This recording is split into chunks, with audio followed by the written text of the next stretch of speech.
Assalamu alaikum. Good morning, my dear beloved students. I hope you are safe and sound today. By Marsaballa, I'm keeping good today. Now let's get started our lesson. চলো আজ আমাদের পাঠ শুরু করি। আজ আমাদের পাঠের বিষয় হলো রাইট ফর্ম অফ ভার্বস। আর আমরা শুরু করব রুল 25 থেকে। এটা অনেক ইম্পর্টেন্ট, অনেক গুরুত্বপূর্ণ। এটা বিভিন্ন এক্সামে আসে। ওকে, তাহলে রুল 25 হলো সাধারণত যখন কোনো ইনফিনিটিভ, জেরান্ড, ভার্ব বা নাউন, ক্লজ অথবা ফ্রেজ কোনো সেন্টেন্সের সাবজেক্ট হয় তখন তারপরে যে ভার্ব বসবে সেই ভার্বটা সিঙ্গুলার ভার্ব হবে। তাহলে রুল 25 হলো যখন কোনো infinitive, gerund, verbal noun, clause অথবা কোনো ফ্রেজ কোনো সেন্টেন্সের সাবজেক্ট হয় তখন তারপরে যে ভার্ব বসে সেই ভার্বটা সিঙ্গুলার ভার্ব হয়। ওকে, তাহলে প্রথম উদাহরণের মাধ্যমে আমরা শিখতে পারি to walk be a good exercise. এখানে এই সেন্টেন্সের টু ওয়াক হলো ইনফিনিটিভ, এরপরে বি ভার্বটা ইউজ করতে বলতেছে। আর আমরা বি ভার্ব বলতে বোঝাই am is are, was were, be, being, been. তাহলে এটা হলো প্রেজেন্ট ইন্ডিপেন্ডেন্স হিসেবে আমরা ধরবো। আর এই প্রেজেন্ট ইন্ডিপেন্ডেন্সে বি ভার্ব বলতে আমরা যে ভার্ব ইউজ করতে সেটা হলো এম ইজ আর। আর এম ইজ আরের ভিতরে সিঙ্গুলার ভার্ব হলো ইজ। তাহলে টু ওয়াক এটা হলো ইনফিনিটিভ, এরপর সিঙ্গুলার ভার্ব ইজ বসলো। To walk is a good exercise, এর অর্থ হলো হাঁটা একটি ভালো ব্যায়াম। ওকে, তাহলে নেক্সট এক্সাম্পল আমরা শিখতে পারি swimming is a good exercise. তাহলে এখানে সুইমিং হলো জেরান্ড, এরপরে দেখো সিঙ্গুলার ভার্ব ইজ বসছে। তাহলে swimming is a good exercise এর অর্থ হলো সাঁতার কাটা একটা ভালো ব্যায়াম। Walking is a good exercise, হাঁটা একটি ভালো ব্যায়াম। Cycling is a good exercise, হ্যাঁ সাইকেল চালানো একটা ভালো ব্যায়াম। তাহলে সুইমিং, সাইক্লিং, ওয়াকিং এ হলো জেরান্ড, আর জেরান্ডের পরে সিঙ্গুলার ভার্ব ইজ হিসাবে ব্যবহৃত হয়েছে। ওকে, এরপর আমরা দেখো তাহলে the telling of lie is, the telling of a lie is a sin. হ্যাঁ, এর এটা হলো ভার্বাল নাউন। হ্যাঁ, টেলিং হচ্ছে একটা ভার্বাল নাউন। ভার্বাল নাউন কাকে বলে? জেরান্ডের পূর্বে দা এবং পরে অফ বসলে সেই জেরান্ডকে বলা হয় ভার্বাল নাউন। তাহলে দেখো এই টেলিং হলো ভার্বাল নাউন, এরপরে এটা হলো সাবজেক্ট হিসেবে বসছে, এই কারণে এরপরে যে ভার্ব বসে সে ভার্বটা সিঙ্গুলার ভার্ব বসছে। Okay, the telling of a lie is a sin এর অর্থ হলো মিথ্যা বলা পাপ। Okay, that he is honest is known to all, এটা হলো একটা ক্লোজ।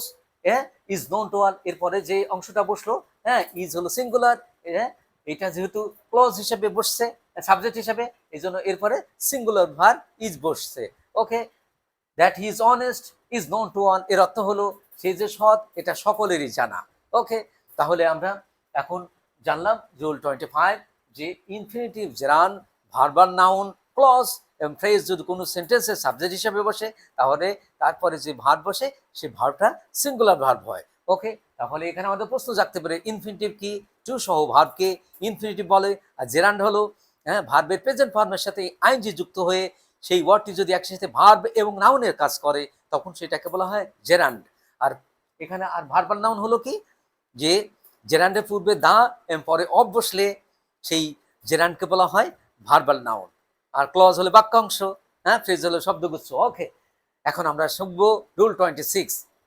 ওকে, হ্যাভ ভার্বের পর ব্যক্তিবাচক অবজেক্ট থাকলে তার পরবর্তী যে ভার্ব বসে সেই ভার্বটা প্রেজেন্ট ফর্ম হয়। তাহলে রুল 26 হলো হ্যাভ ভার্বের পর ব্যক্তিবাচক অবজেক্ট, ব্যক্তিবাচক অবজেক্ট থাকলে তার পরবর্তী যে ভার্ব হবে সেই ভার্বটার প্রেজেন্ট ফর্ম বসবে।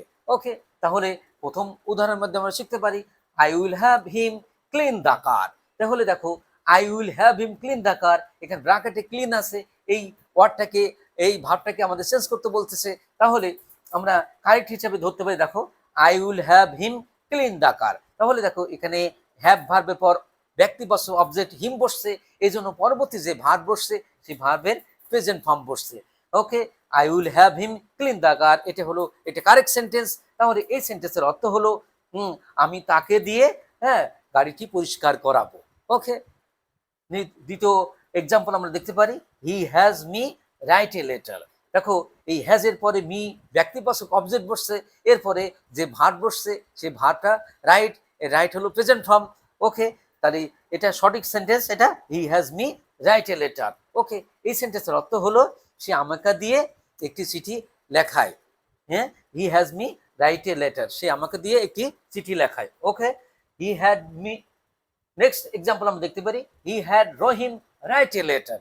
হি হ্যাড রহিম রাইট রিলেটেড। দেখো এখানে হ্যাড ভার, হ্যাঁ হ্যাড বসলো, হ্যাড মানে হ্যাভ ভার, হ্যাড ভার্বের পাস্ট ফর্ম হ্যাড, হ্যাড ভার্বের পর দেখো ব্যক্তিবাচক বাচক অবজেক্ট রহিম বসছে, এরপরে যে ভার্বটা বসছে সেই ভার্বের প্রেজেন্ট ফর্ম হয়েছে।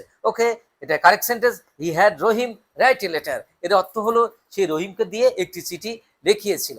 ওকে, তাহলে রুল 26 আমরা জানলাম যে ভার্বের পর ব্যক্তিবাচক অবজেক্ট থাকলে তার পরবর্তী যে ভার্ব বসবে সেই ভার্বের প্রেজেন্ট ফর্ম হয়। Okay my dear student, I hope that you have understood. Practice makes someone perfect. If you try impossible, things can be made possible. Thank you everybody, thank you all. তোমরা ভালো থাকবে, সুস্থ থাকবে এই কামনায়। আল্লাহ হাফিজ, আসসালামু আলাইকুম।